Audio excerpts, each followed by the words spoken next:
47 আমাদের প্রথম স্বাধীনতা, 71 দ্বিতীয়, আর 24 তৃতীয় স্বাধীনতা।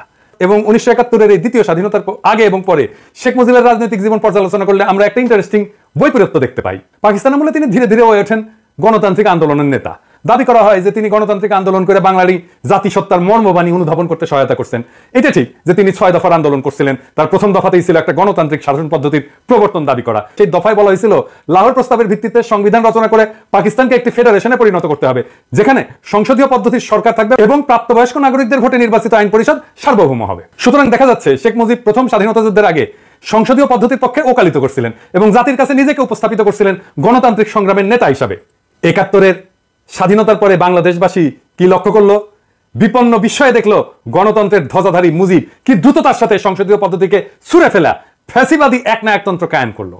সেই সময়ের বিরোধী রাজনৈতিক দলগুলোর সংখ্যা এবং শক্তি ছিল খুবই সীমিত এবং নগণ্য। সেই অল্প সংখ্যক সীমিত কণ্ঠ তার সহ্য হয়নি। সকল রাজনৈতিক দলের বিলুপ্ত ঘটায় স্বৈর শাসক মুজিব অতি দ্রুতই প্রতিষ্ঠা করলেন কুখ্যাত বাকশাল।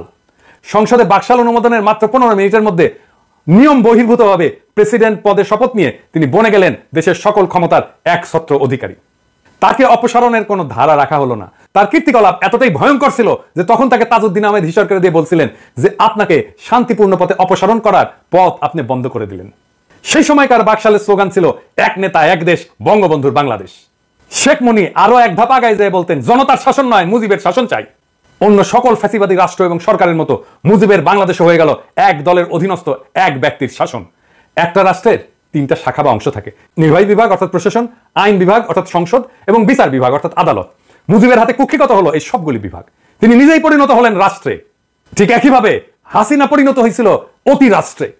এইভাবেই স্বাধীনতা যুদ্ধ পূর্বকালের গণতান্ত্রিক অধিকার আদায়ের সংগ্রামের নেতা মাত্র 4 বছরের কম সময়ের মধ্যে বাংলাদেশে ফ্যাসিবাদী একনায়কতন্ত্রের আইকন হয়ে উঠলেন।